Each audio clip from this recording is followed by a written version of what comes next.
श्रीगणेशाय नमः। अथ श्री एकमुखी हनुमत्कवच। ध्यानम्।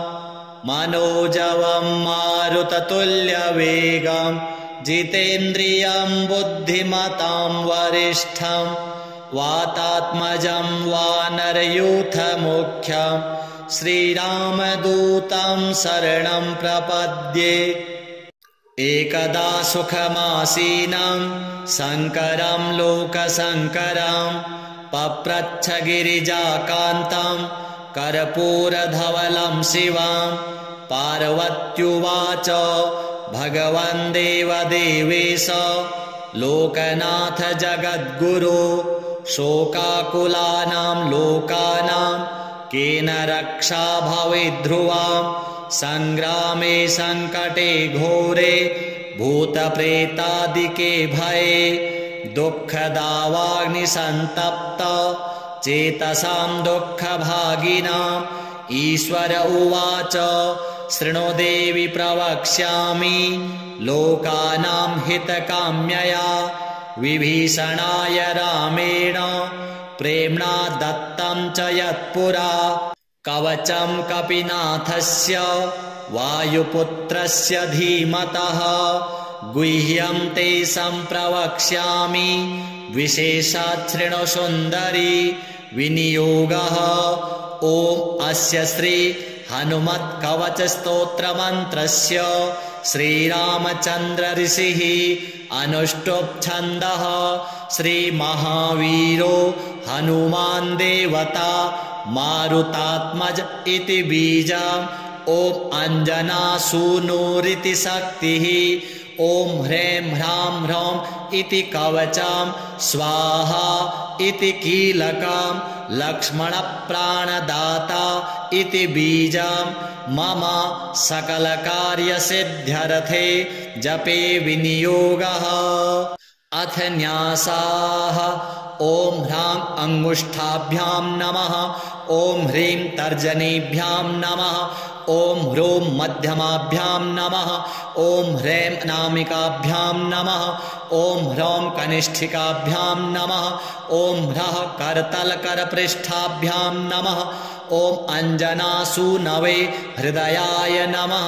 ॐ रुद्रमूर्तये शिरसे स्वाहा। ॐ वायुसुतात्मने शिखायै वखट्। ॐ वज्रदेहाय कवचाय हुम्। ॐ रामदूताय नेत्रत्रयाय वखट्। ॐ ब्रह्मास्त्रनिवारणाय अस्त्राय फट्। ॐ रामदूताय विद्महे कपिराजाय धीमहि तन्नो हनुमान् प्रचोदयात्। ॐ हुं फट् स्वाहा इति दिग्बन्धः। अथ ध्यानम्। ॐ ध्यायेद्बालदिवाकरद्युतिनिभं देवारिदर्पापहं देवेन्द्रप्रमुखप्रशस्तयशसं देदीप्यमानं रुचा। सुग्रीवादिसमस्तवानरयुतं सुव्यक्ततत्त्वप्रियं संरक्तारुणलोचनं पवनजं पीताम्बरालङ्कृतम्। उद्यन्मार्तण्डकोटिप्रकटरुचियुतं चारुवीरासनस्थं मौञ्जीयज्ञोपवीतारुणरुचिर शिखाशोभितं कुण्डलाङ्गं। भक्तानामिष्टदं तं प्रणतमुनिजनं वेदनादप्रमोदं ध्यायेद्देवं विधेयं प्लवगकुलपतिं गोष्पदीभूतवार्धिं। वज्राङ्गं पिङ्गकेशाढ्यं स्वर्णकुण्डलमण्डितं नियुद्धकर्मकुशलं पारावारपराक्रमं। वामहस्ते महावृक्षं दशास्य करखण्डनम् उद्यद्दक्षिणदोर्दण्डं हनुमन्तं विचिन्तयेत्। स्फटिकाभं स्वर्णकान्तिं द्विभुजं चकृताञ्जलिं कुण्डलद्वय संशोभि मुखाम्भोजं हरिं भजेत्। उद्यदादित्यसङ्कासम् उदारभुजविक्रमं कन्दर्पकोटिलावण्यं सर्वविद्याविशारदं श्रीरामहृदयानन्दं भक्तकल्पमहीरुहम् अभयं वरदं दुर्भ्यां कलये मारुतात्मजम् अपराजित नमस्तेस्तु नमस्ते रामपूजित प्रस्थानं च करिष्यामि सिद्धिर्भवतु मे सदा यो वारां निधिमल्पपल्लवमिवोल्लङ्घ्य प्रतापान्वितो वैदेही घनशोकतापहरणो वैकुण्ठतत्त्वप्रियः अक्षाद्यर्चितराक्षसेश्वर महादर्पापहारी रणे सोऽयं वानरपुङ्गवोऽस्तु सदा युष्मान् समीरात्मजः वज्राङ्गं पिङ्गकेशं कनकमयलसत् कुण्डलाक्रान्तगण्डं नानाविद्याधिनाथं करतलविधृतं पूर्णकुम्भं दृढं च भक्ताभीष्टाधिकारं विदधति च सदा सर्वदा सुप्रसन्नं त्रैलोक्यत्राणकारं सकलभुवनगं रामदूतं नमामि उद्यल्लाङ्गूलकेशप्रलयजलधरं भीममूर्तिं कपीन्द्रं वन्दे रामाघ्रिपद्मभ्रमरपरिवृतं तत्त्वसारं प्रसन्नं वज्राङ्गं वज्ररूपं कनकमयलसत् कुण्डलाक्रान्तगण्डं दम्भोलिस्तम्भसारप्रहरण विकटं भूतरक्षोधिनाथं वामे करे वैरिभयं वहन्तं शैलं च दक्षे निजकण्ठलग्नं दधानमासाद्य सुवर्णवर्णं भजेज्ज्वलत्कुण्डलरामदूतं पद्मरागमणिकुण्डलत्विषा पाटलीकृतकपोलमण्डलं दिव्यगेहकदलीवनान्तरे भावयामि पवमाननन्दनम् ईश्वर उवाच इति वदति विशेषात् राघवो राक्षसेन्द्रं प्रमुदितवरचित्तो रावणस्यानुजोः रघुवरवरदूतं पूजयामास भूयः स्तुतिभिरकृतार्थः स्वं परं मन्यमानः वन्दे विद्युद्वलयशुभगस्वर्णयज्ञोपवीतं कर्णद्वन्द्वे कनकरुचिरे कुण्डले धारयन्तम् उच्चैःहृष्यद्युमणिकिरणश्रेणिसंभिताङ्गं सत्कौपीनं कपिवरवृतं कामरूपं कपीन्द्रं मनोजवं मारुततुल्यवेगं जितेन्द्रियं बुद्धिमतां वरिष्ठं वातात्मजं वानरयूथमुख्यं श्रीरामदूतं सततं स्मरामि। ॐ नमो भगवते हृदयाय नमः। ॐ आञ्जनेयाय शिरसे स्वाहा। ॐ रुद्रमूर्तये शिखायै वखट्। ॐ रामदूताय कवचाय हुं। ॐ हनुमते नेत्रत्रयाय वखट्। ॐ अग्निगर्भाय अस्त्राय फट्। ॐ नमो भगवते अङ्गुष्ठाभ्यां नमः। ॐ आञ्जनेयाय तर्जनीभ्यां नमः। ॐ रुद्रमूर्तये मध्यमाभ्यां नमः। ॐ वायुसूनवे अनामिकाभ्यां नमः। ॐ हनुमते कनिष्ठिकाभ्यां नमः। ॐ अग्निगर्भाय करतलकरपृष्ठाभ्यां नमः। अथ मंत्र उच्यते ॐ ऐं ह्रीं श्रीं ह्रां ह्रीं ह्रूं ह्रैं ह्रौं ह्रः। ॐ ह्रीं ह्रौं ॐ नमो भगवते महाबलपराक्रमाय भूतप्रेतपिशाचशाकिनी डाकिनी यक्षिणी पूतना मारी महामारी भैरव यक्ष वेताल राक्षस ग्रह राक्षसादिकं क्षणेन हन हन भञ्जय भञ्जय मारय मारय शिक्षय शिक्षय महामाहेश्वर रुद्रावतार हुं फट् स्वाहा। ओम नमो भगवते हनुमदाख्याय रुद्राय सर्वदुष्टजनमुखस्तम्भनं कुरु कुरु ह्रां ह्रीं ह्रूं ठं ठं ठं फट् स्वाहा। ओम नमो भगवते अंजनीगर्भसम्भूताय रामलक्ष्मणानन्दकराय कपिसैन्यप्रकाशनाय पर्वतोत्पाटनाय सुग्रीवसाधकाय रणोच्चाटनाय कुमारब्रह्मचारिणे गम्भीरशब्दोदयाय ओम ह्रां ह्रीं ह्रूं सर्वदुष्टनिवारणाय स्वाहा।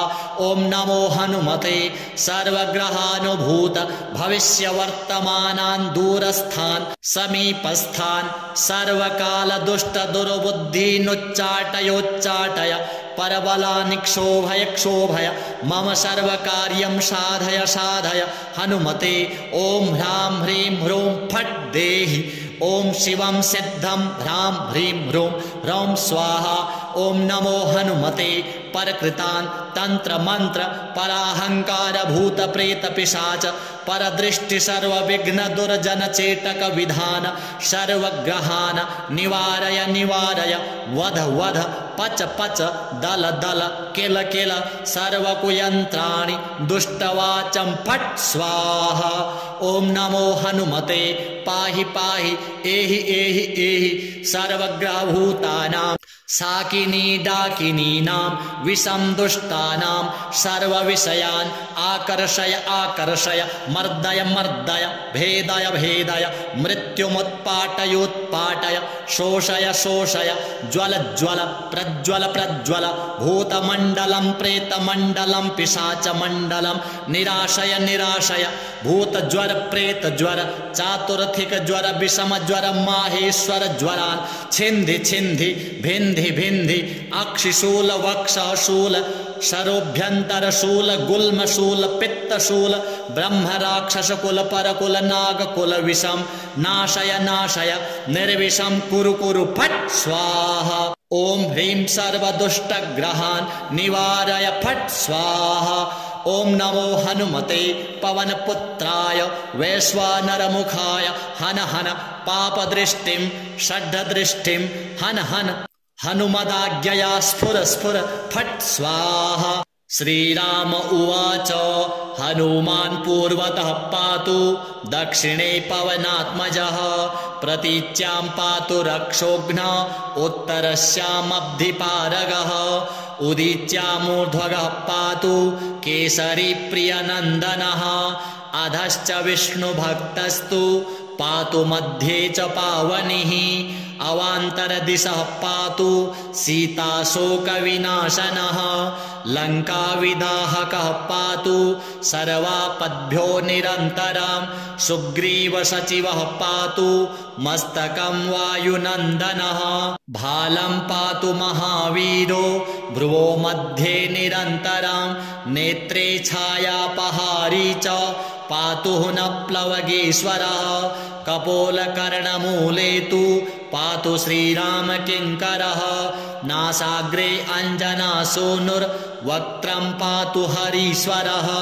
वाचं रुद्रप्रियः पातु जिह्वां पिङ्गललोचनः पातु दन्तान् फाल्गुनेष्टश्चिबुकं दैत्यप्राणहृत् ओष्ठं रामप्रियः पातु चिबुकं दैत्यकोटिहृत् पातु कण्ठं च दैत्यारि स्कन्धौ पातु सुरार्चितः भुजौ पातु महातेजः करौ तु चरणायुधः नखान्नखायुधः पातु कुक्षिं पातु कपीश्वरः वक्षो मुद्रापहारी च पातु पार्श्वे भुजायुधः लङ्काविभञ्जनः पातु पृष्ठदेशे निरन्तरं नाभिं च रामदूतस्तु कटिं पात्वनिलात्मजः गुह्यं पातु महाप्राज्ञः सृक्किणी च शिवप्रियः उरु च जानुनी पातु लंका प्रासाद भंजनः जंघे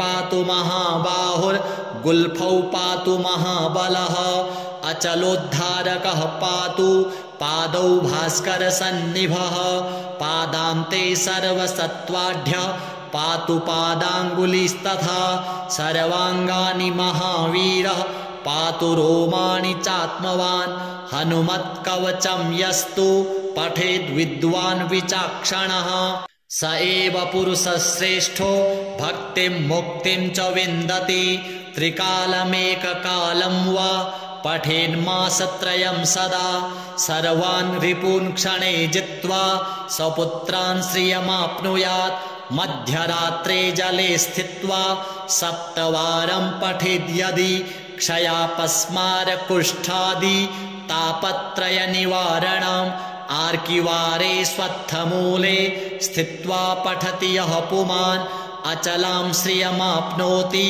संग्रामे विजयी भवेत् यः करेद्धारयेत् नित्यं स पुमान् श्रियमाप्नुयात् विवाहे दिव्यकाले च द्यूते राजकुले रणे भूतप्रेत महादुर्गे रणे सागर संप्लवे 10 वारं पठेद्रात्रौ मिताहारी जितेन्द्रियः विजयं लभते लोके मानवेषु नराधिपः सिंहव्याघ्रभये चाग्नौ सरशस्त्रास्त्रयातने शृङ्खलाबन्धने चैव कारागृहनियन्त्रणे कायस्तम्भे वह्निदाहे गात्ररोगे च दारुणे शोके महारणे चैव ब्रह्मग्रहविनाशने सर्वदा तु पठेन्नित्यं जयमाप्नोत्यसंशयम् भूर्जे वा वसने रक्ते क्षौमे वा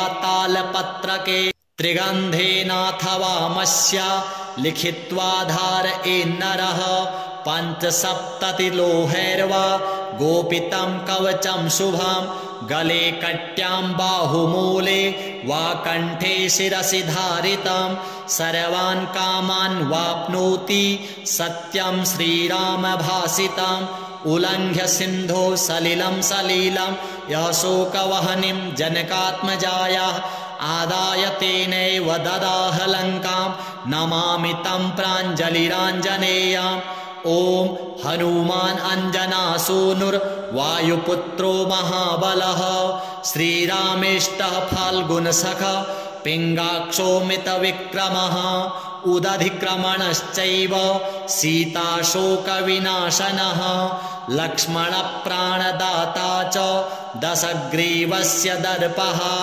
12 नामानि कपीन्द्रस्य महात्मनः श्वापकाले प्रबोधे च यात्राकाले च यः पठेत् तस्य सर्वभयं नास्ति रणे च विजयी भवेत् धनधान्यं भवेत् तस्य दुःखं नैव कदाचन श्री एकमुखी हनुमद्देवार्पणमस्तु ओम ध्यायेद्बालदिवाकरद्युतिनिभं देवारिदर्पापहं देवेन्द्रप्रमुखप्रशस्तयशसं देदीप्यमानं रुचा सुग्रीवादिसमस्तवानरयुतं सुव्यक्ततत्त्वप्रियं संरक्तारुणलोचनं पवनजं पीताम्बरालङ्कृतम् उद्यन्मार्तण्डकोटिप्रकटरुचियुतं चारुवीरासनस्थं मौञ्जीयज्ञोपवीतारुणरुचिर शिखाशोभितं कुण्डलाङ्गं भक्तानामिष्टदं तं प्रणतमुनिजनं वेदनादप्रमोदं ध्यायेद्देवं विधेयं प्लवगकुलपतिं गोष्पदीभूतवार्धिं वज्राङ्गं पिङ्गकेशाढ्यं स्वर्णकुण्डलमण्डितं नियुद्धकर्मकुशलं पारावारपराक्रमं वामहस्ते महावृक्षं दशास्य करखण्डनम् उद्यद्दक्षिणदोर्दण्डं हनुमन्तं विचिन्तयेत् स्फटिकाभं स्वर्णकान्तिं द्विभुजं च कृताञ्जलिं कुण्डलद्वय संशोभि मुखाम्भोजं हरिं भजेत् उद्यदादित्यसङ्काशम् उदारभुजविक्रमं कन्दर्पकोटिलावण्यं सर्वविद्याविशारदं श्रीरामहृदयानन्दं भक्तकल्पमहीरुहम् अभयं वरदं दुर्भ्यां कलये मारुतात्मजम् अपराजित नमस्तेस्तु नमस्ते रामपूजित प्रस्थानं च करिष्यामि सिद्धिर्भवतु मे सदा यो वारां निधिमल्पपल्लवमिवोल्लङ्घ्य प्रतापान्वितो वैदेही घनशोकतापहरणो वैकुण्ठतत्त्वप्रियः अक्षाद्यर्चितराक्षसेश्वर महादर्पापहारी रणे सोऽयं वानरपुङ्गवोऽस्तु सदा युष्मान् समीरात्मजः वज्राङ्गं पिङ्गकेशं कनकमयलसत् कुण्डलाक्रान्तगण्डं नानाविद्याधिनाथं करतलविधृतं पूर्णकुम्भं दृढं च भक्ताभीष्टाधिकारं विदधति च सदा सर्वदा सुप्रसन्नं त्रैलोक्यत्राणकारं सकलभुवनगं रामदूतं नमामि उद्यल्लाङ्गूलकेशप्रलयजलधरं भीममूर्तिं कपीन्द्रं वन्दे रामाघ्रिपद्मभ्रमरपरिवृतं तत्त्वसारं प्रसन्नं वज्राङ्गं वज्ररूपं कनकमयलसत् कुण्डलाक्रान्तगण्डं दम्भोलिस्तम्भसारप्रहरण विकटं भूतरक्षोधिनाथं वामे करे वैरिभयं वहन्तं शैलं च दक्षे निजकण्ठलग्नं दधानमासाद्य सुवर्णवर्णं भजेज्ज्वलत्कुण्डलरामदूतं पद्मरागमणिकुण्डलत्विषा पाटलीकृतकपोलमण्डलं दिव्यगेहकदलीवनान्तरे भावयामि पवमाननन्दनम्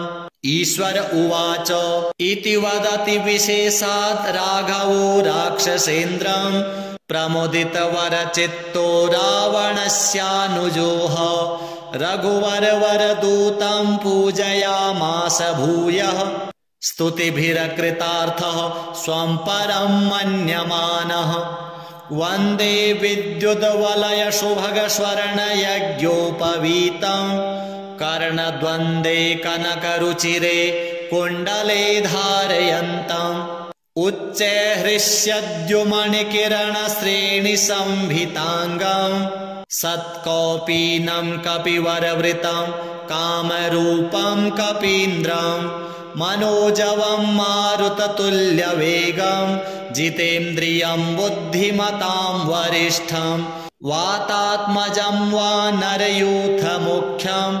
श्रीरामदूतं सततं स्मरामि। ॐ नमो भगवते हृदयाय नमः। ॐ आञ्जनेयाय शिरसे स्वाहा। ॐ रुद्रमूर्तये शिखायै वखट्। ॐ रामदूताय कवचाय हुं। ॐ हनुमते नेत्रत्रयाय वखट्। ॐ अग्निगर्भाय अस्त्राय फट्। ॐ नमो भगवते अङ्गुष्ठाभ्यां नमः। ॐ आञ्जनेयाय तर्जनीभ्यां नमः। ॐ रुद्रमूर्तये मध्यमाभ्यां नमः। ॐ वायुसूनवे अनामिकाभ्यां नमः। ॐ हनुमते कनिष्ठिकाभ्यां नमः। ॐ अग्निगर्भाय करतलकरपृष्ठाभ्यां नमः। अथ मंत्र उच्यते ओम ऐं ह्रीं श्रीं ह्रां ह्रीं ह्रूं ह्रैं ह्रौं ह्रः। ओम ह्रीं ह्रौं ओम नमो भगवते महाबलपराक्रमाय भूतप्रेतपिशाच शाकिनी डाकिनी यक्षिणी पूतना मारी महामारी भैरव यक्ष वेताल राक्षस ग्रह राक्षसादिकं क्षणेन हन हन भञ्जय भञ्जय मारय मारय शिक्षय शिक्षय महामाहेश्वर रुद्रावतार हुं फट् स्वाहा। ओम नमो भगवते हनुमदाख्याय रुद्राय सर्वदुष्टजनमुखस्तम्भनं कुरु कुरु ह्रां ह्रीं ह्रूं ठं ठं ठं फट् स्वाहा। ओम नमो भगवते अंजनीगर्भसम्भूताय रामलक्ष्मणानन्दकराय कपिसैन्यप्रकाशनाय पर्वतोत्पाटनाय सुग्रीवसाधकाय रणोच्चाटनाय कुमारब्रह्मचारिणे गम्भीरशब्दोदयाय ओम ह्रां ह्रीं ह्रूं सर्वदुष्टनिवारणाय स्वाहा। ओम नमो हनुमते सर्वग्रहानुभूत भविष्यवर्तमानान् दूरस्थान् समीपस्थान् सर्वकालदुष्टदुर्बुद्धीनुच्चाटयोच्चाटय परबलानि क्षोभय क्षोभय मम सर्वकार्यं साधय साधय हनुमते। ओम ह्रां ह्रीं ह्रूं फट् देहि। ओम शिवं सिद्धं ह्रां ह्रीं ह्रूं ह्रौं स्वाहा। ओम नमो हनुमते परकृतान् तंत्र मंत्र पराहंकार भूत प्रेत पिशाच परदृष्टि सर्वविघ्न दुर्जन चेतक विधान सर्वग्रहान् निवारय निवारय वध वध पच पच दल दल किल किल सर्वकुयंत्राणि दुष्टवाचं फट् स्वाहा। ओम नमो हनुमते पाहि पाहि एहि एहि एहि सर्वग्रहभूतानां साकिनी डाकिनीनां विषं दुष्टानां सर्वविषयान् आकर्षय आकर्षय मर्दय मर्दय भेदय भेदय मृत्युमुत्पाटयोत्पाटय शोषय शोषय ज्वल ज्वल प्रज्वल प्रज्वल भूतमण्डलं प्रेतमण्डलं पिशाचमण्डलं निराशय निराशय भूतज्वर प्रेतज्वर चातुर्थिक ज्वर विषम ज्वर माहेश्वर ज्वरान् छिन्धि छिन्धि भिन्धि भिन्धि अक्षिशूल वक्षशूल शरोभ्यंतरशूल गुल्मशूल पित्तशूल ब्रह्म राक्षस कुल परकुल नागकुल विषम नाशय नाशय निर्विषम कुरु कुरु फट् स्वाहा। ओम ह्रीं सर्वदुष्टग्रहान् निवारय फट् स्वाहा। ओम नमो हनुमते पवनपुत्राय वैश्वानरमुखाय हन हन पापदृष्टिं षड्दृष्टिं हन हन हनुमदाज्ञया स्फुर स्फुर फट् स्वाहा।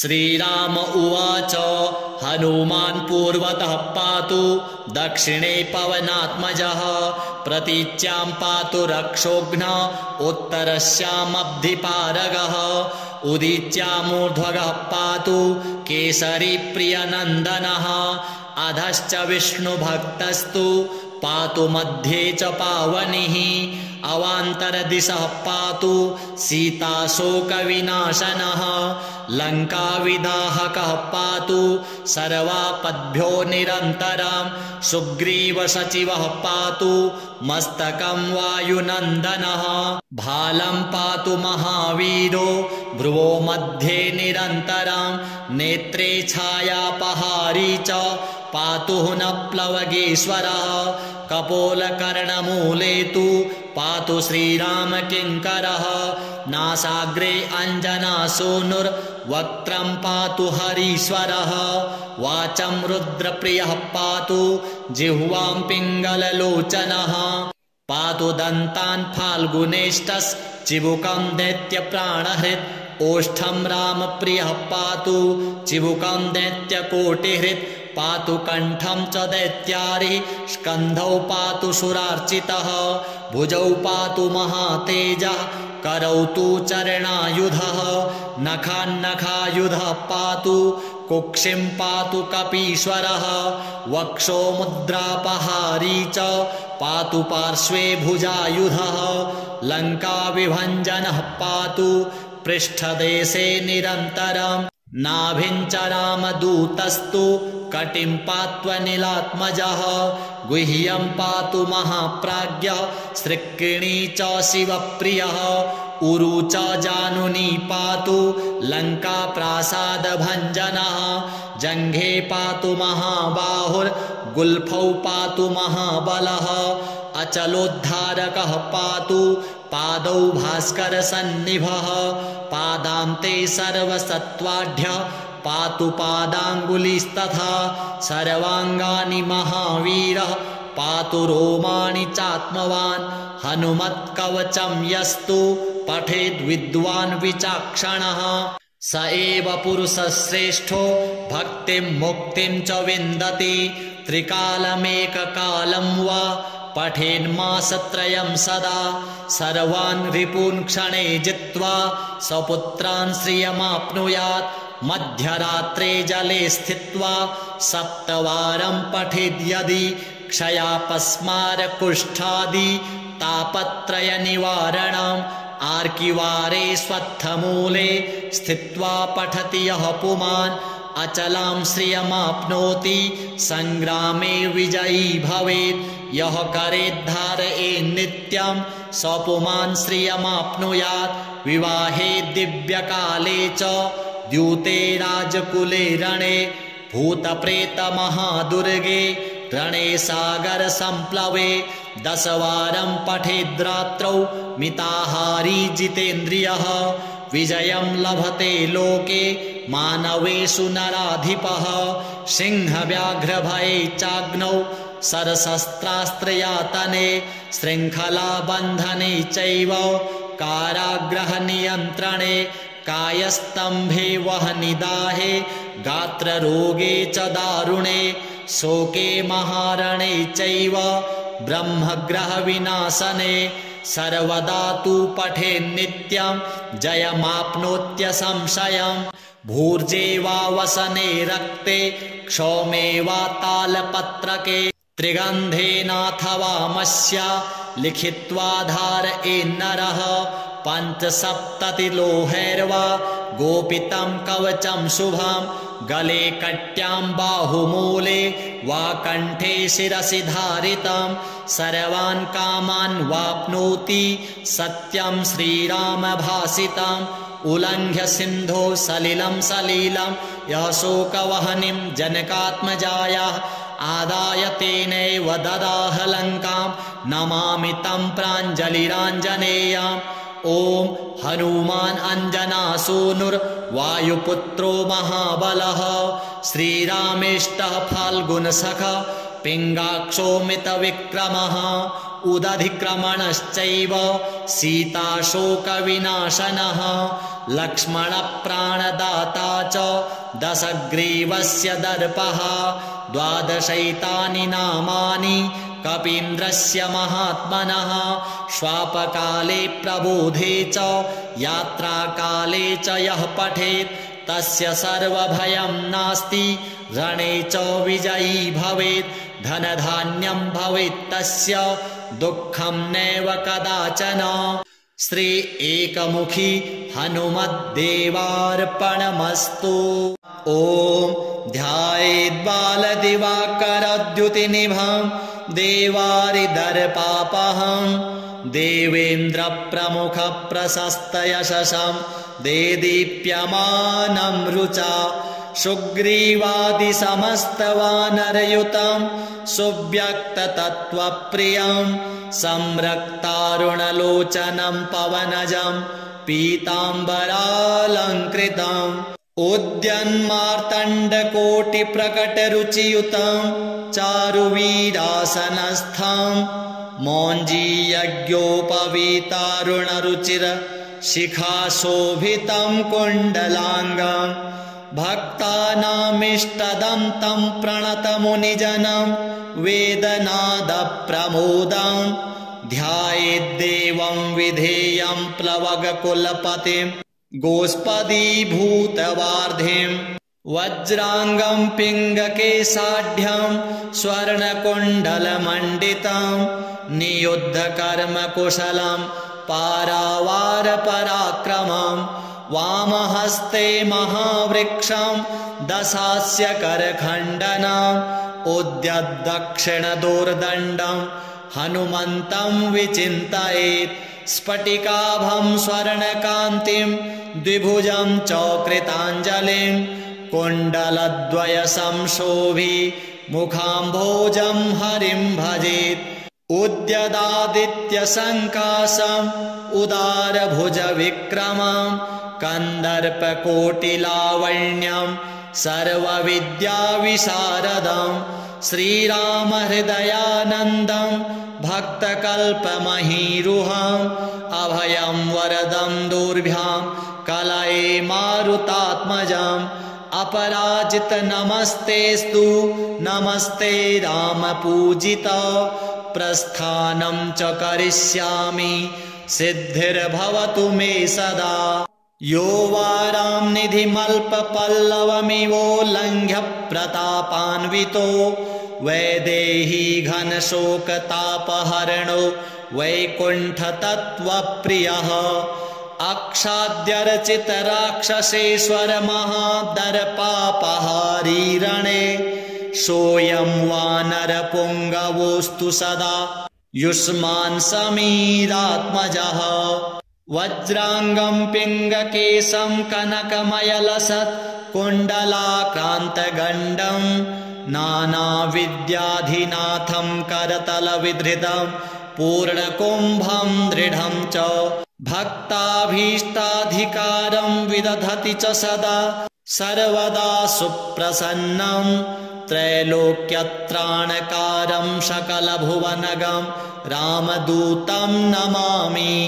उद्यल्लाङ्गूलकेशप्रलयजलधरं भीममूर्तिं कपीन्द्रं वन्दे रामाघ्रिपद्मभ्रमरपरिवृतं तत्त्वसारं प्रसन्नं वज्राङ्गं वज्ररूपं कनकमयलसत् कुण्डलाक्रान्तगण्डं दम्भोलिस्तम्भसारप्रहरण विकटं भूतरक्षोधिनाथं वामे करे वैरिभयं वहन्तं शैलं च दक्षे निजकण्ठलग्नं दधानमासाद्य सुवर्णवर्णं भजेज्ज्वलत्कुण्डलरामदूतं पद्मरागमणिकुण्डलत्विषा पाटलीकृतकपोलमण्डलं दिव्यगेहकदलीवनान्तरे भावयामि पवमाननन्दनम्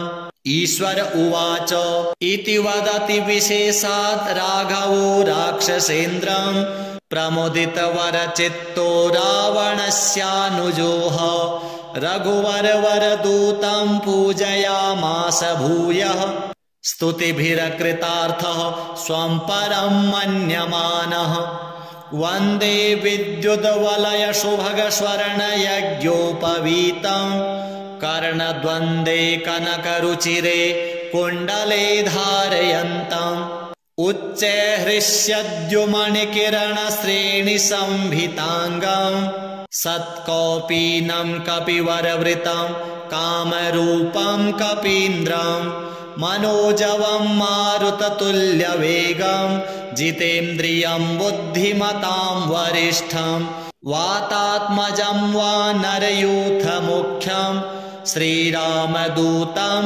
सततं स्मरामि। ॐ नमो भगवते हृदयाय नमः। ॐ आञ्जनेयाय शिरसे स्वाहा। ॐ रुद्रमूर्तये शिखायै वखट्।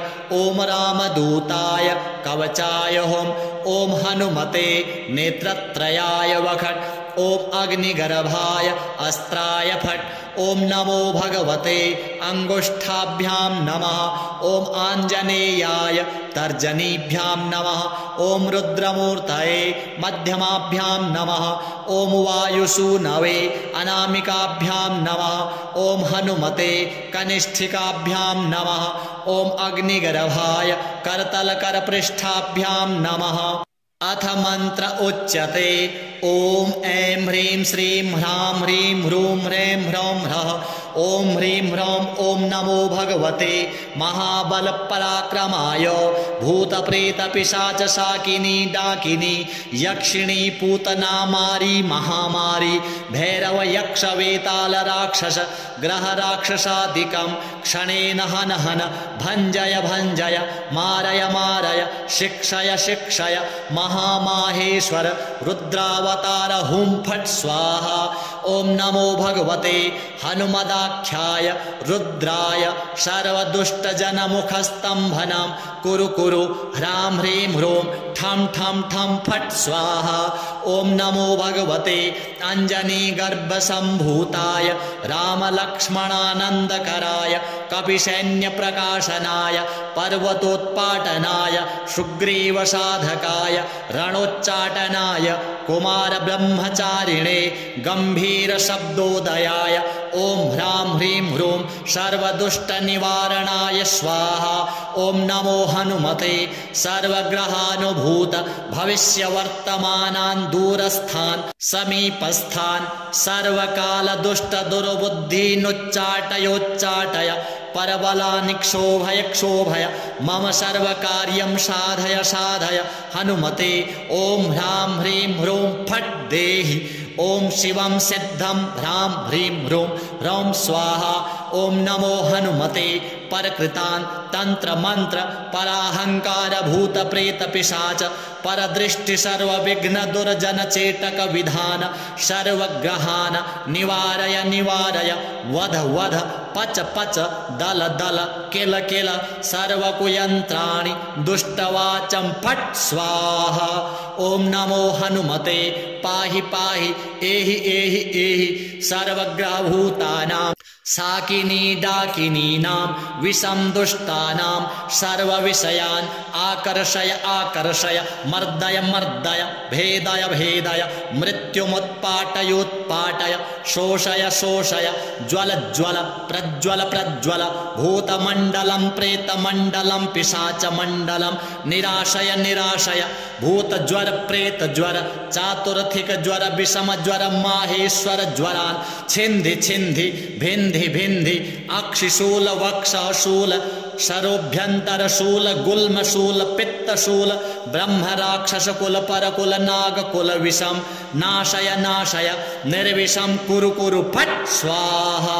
ॐ ह्रीं सर्वदुष्टग्रहान् निवारय फट् स्वाहा। ॐ नमो हनुमते पवनपुत्राय वैश्वानरमुखाय हन हन पापदृष्टिं षड्दृष्टिं हन हन हनुमदाज्ञया स्फुर स्फुर फट् स्वाहा।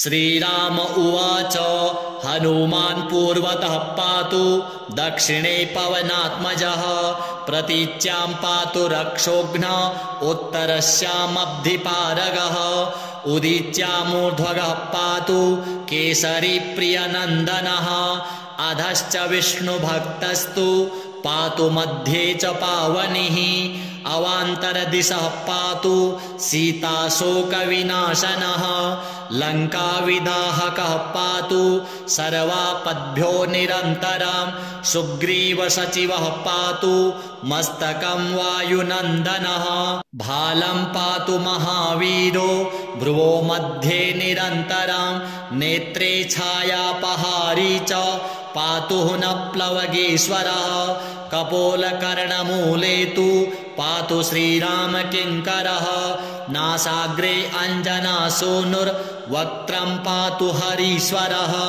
वाचं रुद्रप्रियः पातु जिह्वां पिङ्गललोचनः पातु दन्तान् फाल्गुनेष्टश्चिबुकं दैत्यप्राणहृत् ओष्ठं रामप्रियः पातु चिबुकं दैत्यकोटिहृत् पातु कण्ठं च दैत्यारि स्कन्धौ पातु सुरार्चितः भुजौ पातु महातेजः करौ तु चरणायुधः नखान्नखायुधः पातु कुक्षिं पातु कपीश्वरः वक्षो मुद्रापहारी च पातु पार्श्वे भुजायुधः लङ्काविभञ्जनः पातु पृष्ठदेशे निरन्तरं नाभिं च रामदूतस्तु कटिं पात्वनिलात्मजः गुह्यं पातु महाप्राज्ञः सृक्किणी च शिवप्रियः उरु च जानुनी पातु लंका प्रासाद भंजनः जंघे पातु महाबाहुर्गुल्फौ पातु महाबलः अचलोद्धारकः पातु पादौ भास्कर सन्निभः पादान्ते सर्वसत्त्वाढ्य पातु पादाङ्गुलिस्तथा सर्वाङ्गानि महावीरः पातु रोमाणि चात्मवान् हनुमत्कवचं यस्तु पठेद् विद्वान् विचक्षणः स एव पुरुषश्रेष्ठो भक्तिं मुक्तिं च विन्दति त्रिकालमेककालं वा पठेन्मासत्रयं सदा सर्वान् रिपून् क्षणे जित्वा स्वपुत्रान् श्रियमाप्नुयात् मध्यरात्रे जले स्थित्वा सप्तवारं पठेद्यदि क्षयापस्मारकुष्ठादि तापत्रय निवारणम् आर्किवारे स्वत्थमूले स्थित्वा पठति यः पुमान् अचलां श्रियमाप्नोति संग्रामे विजयी भवेत् यः करेद्धारयेन्नित्यं स पुमान् श्रियमाप्नुयात् विवाहे दिव्यकाले च द्यूते राजकुले रणे भूतप्रेतमहादुर्गे रणे सागर संप्लवे 10 वारं पठेद्रात्रौ मिताहारी जितेन्द्रियः विजयं लभते लोके मानवेषु नराधिपः सिंहव्याघ्रभये चाग्नौ सरशस्त्रास्त्रयातने शृङ्खलाबन्धने चैव कारागृहनियन्त्रणे कायस्तम्भे वह्निदाहे गात्ररोगे च दारुणे शोके महारणे चैव ब्रह्मग्रहविनाशने सर्वदा तु पठेन्नित्यं जयमाप्नोत्यसंशयम् भूर्जे वा वसने रक्ते क्षौमे वा तालपत्रके त्रिगन्धेनाथवामस्या लिखित्वा धारयेन्नरः 570 लोहैर्वा गोपितं कवचं शुभं गले कट्यां बाहुमूले वा कण्ठे शिरसि धारितं सर्वान् कामान् वाप्नोति सत्यं श्रीरामभासितम् उल्लङ्घ्य सिन्धो सलिलं सलीलं यः शोकवह्निं जनकात्मजायाः आदाय तेनैव ददाह लङ्कां नमामि तं प्राञ्जलिराञ्जनेयम् ॐ हनुमान् अञ्जनासूनुर्वायुपुत्रो महाबलः श्रीरामेष्टः फाल्गुनसखः पिङ्गाक्षो मितविक्रमः उदधिक्रमणश्चैव सीताशोकविनाशनः लक्ष्मणप्राणदाता च दशग्रीवस्य दर्पः 12 नामानि कपीन्द्रस्य महात्मनः श्वापकाले प्रबोधे च यात्राकाले च यः पठेत् तस्य सर्वभयं नास्ति रणे च विजयी भवेत् धनधान्यं भवेत् तस्य दुःखं नैव कदाचन श्री एकमुखी हनुमद्देवार्पणमस्तु।